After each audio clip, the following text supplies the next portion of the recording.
आहे सर, बोला सर. आज मराठी बोलू ना. हां, मी मराठी एकीकरण समिती महाराष्ट्र राज्य कार्याध्यक्ष प्रदीप सामंत, माझ्याबरोबर पदाधिकारी सर्व उपस्थित आहेत मराठी एकीकरण समितीचे.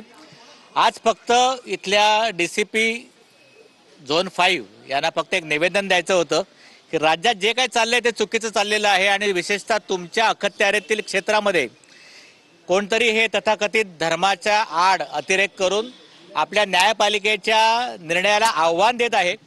पालिकेने जो नियम घातलेला आहे, पोलिसांनी जे नोटिसेस दिलेले आहेत, त्याला कुठेतरी आव्हान देऊन आपल्या लोकशाहीतील तिन्ही स्तंभांना कोणतरी नख लावायचा प्रयत्न करत आहेत. तर हे पुन्हा झालं नाही पाहिजे, याच्याकरता फक्त निवेदन देण्याकरता आम्ही आलो होतो. आणि महाराष्ट्रातील, मुंबईतील तमाम जवळजवळ हजारो लोक आज आमच्या पाठीशी उभे राहिले. त्यांनी हे आजच्या संघर्षामध्ये आमची साथ दिली, यासाठी त्यांचे मनापासून आभार आहोत. पण फक्त निवेदनाला एवढे लोक आलेले आहेत हे तुम्ही लक्षात घ्या.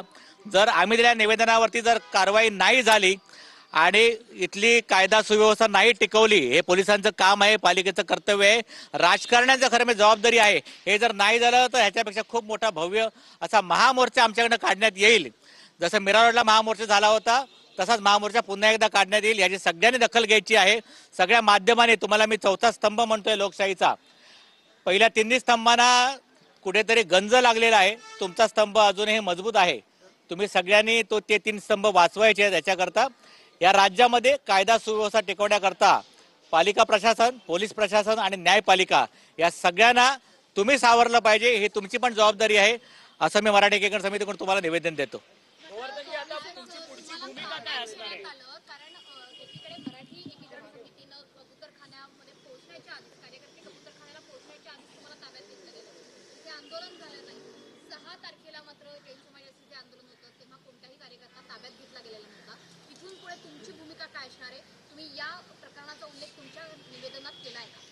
दुर्दैव असं आहे की आमच्यासोबत लोढासारखे मंत्री नाही आहेत, त्यांच्यासोबत लोढासारखे एका समाजासाठी काम करणारे मंत्री आहेत.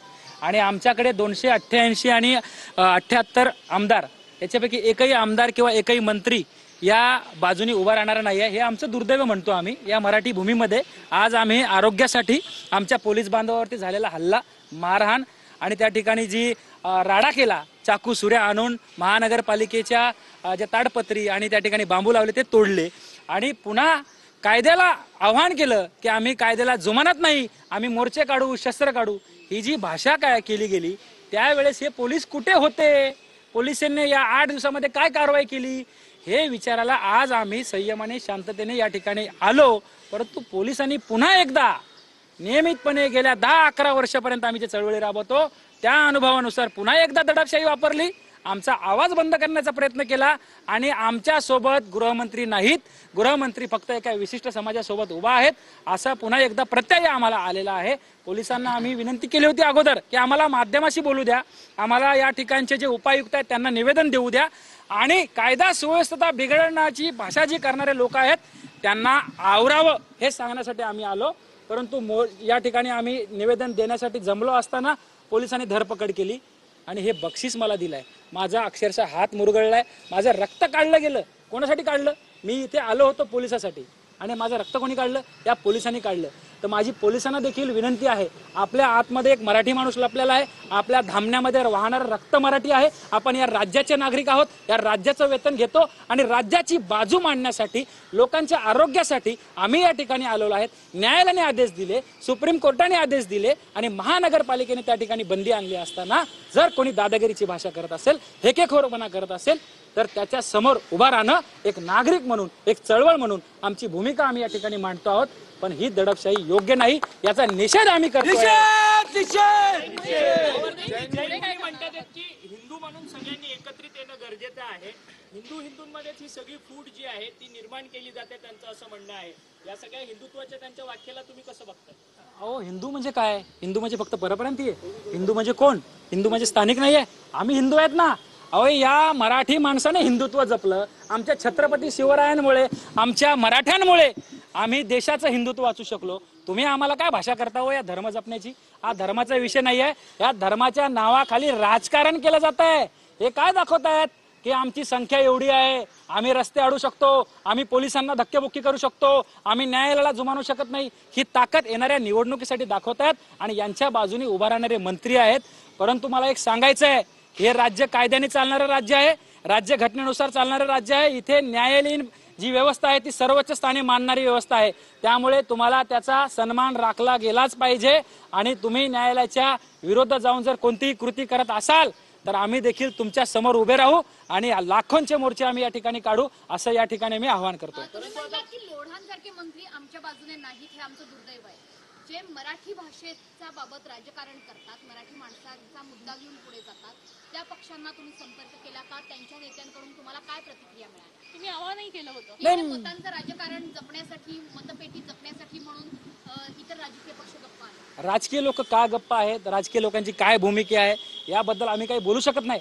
परंतु सामान्य नागरिकांचा आणि या ठिकाणच्या स्थानिक रहिवाशांच्या आरोग्याचा प्रश्न आहे, त्या ठिकाणी सर्वांनी उपस्थित राहावं असं आवाहन आम्ही सकाळी केलं होतं. परंतु आमच्या बाजूने देखील या राज्यामध्ये लोढासारखे मंत्री तयार व्हावेत अशी आमची इच्छा आहे. आता पुढची भूमिका काय असणार आहे? तुम्ही आता निवेदन तर दिलं, परंतु कबूतरखाना पुन्हा सुरू व्हावा ही भूमिका जैन ऋषींची आहे, त्यांच्या समाजाची आहे. जर त्यांनी पुन्हा एकदा आंदोलनाचं शस्त्र उगारलं तर तुमची भूमिका असणार?